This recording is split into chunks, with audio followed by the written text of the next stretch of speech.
Greetings, this is Pillar Nexus, and today we are starting a new video series, Pillar's Storytime Vault, starting with Dragonsky.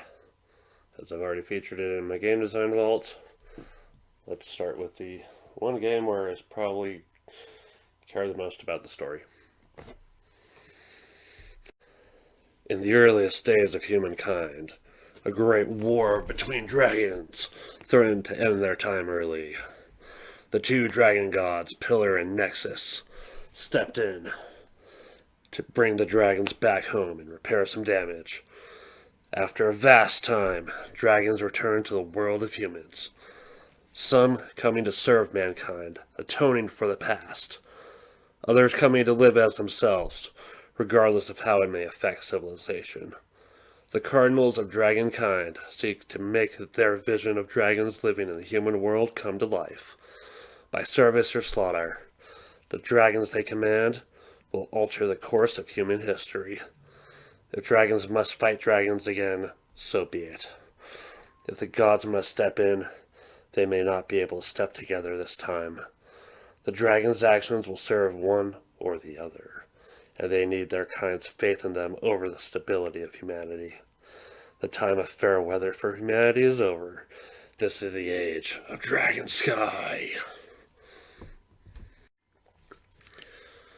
The source of all dragons are the 8 dragon kings, themselves created by the 2 dragon gods, Pillar and Nexus.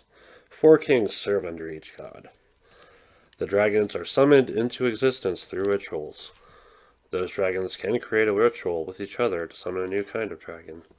These rituals only work effectively between one dragon of a type under Pillar and another dragon of a type under Nexus. Certain combinations are more stable than others. Known as the 8 virtuous combinations, they are the soldiers that serve the Cardinals as they strive to realize their vision.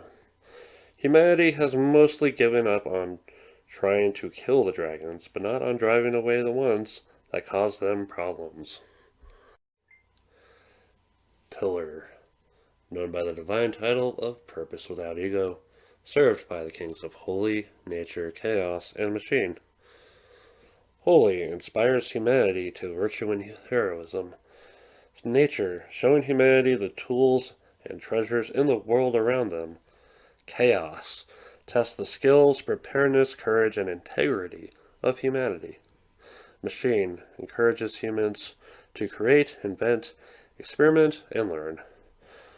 Cardinals have the following criticisms of Pillar. That Pillar is a fool and a slave to humanity, lacks self-esteem and a will to live for their own sake. Cardinals who call upon the dragons under Pillar will promise them that they can decide for themselves what their lives should be. Nexus, known by its divine title of Existence Without Reason, served by the kings of Fire, Lightning, Ice, and Shadow. Where Pillar would rather be an ally to humanity, Nexus chooses instead to embrace its nature as a living disaster, pure force of elemental power. Its kind are as calamities upon the world, and yet they don't do it consciously. It's merely a result of their presence. Fire, for example, while it represents volcanoes and wildfires, it represents humans' need for forges and stoves. And lightning represents storms and static fields, and yet provides power and supports electronics.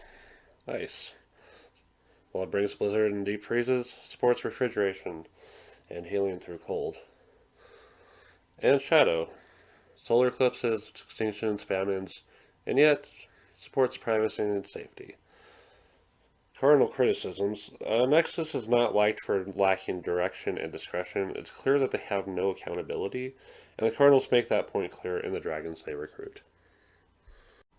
Some of the stable combinations, and some unstable combinations too, result in a particular visionary, a Cardinal. Unusually powerful, capable of great leadership, and resourceful enough to make dragons move where they need them, a Cardinal has a goal for the world and a plan to see it done. They are done with the false dichotomy represented by the gods, and seek an objective approach to dragons living among humans. Their symbol is the sky. a place where they can see it from above and below, gain an understanding of the world and a perspective on how to make the most of it. They may work together at times, but they never forget what they are striving for.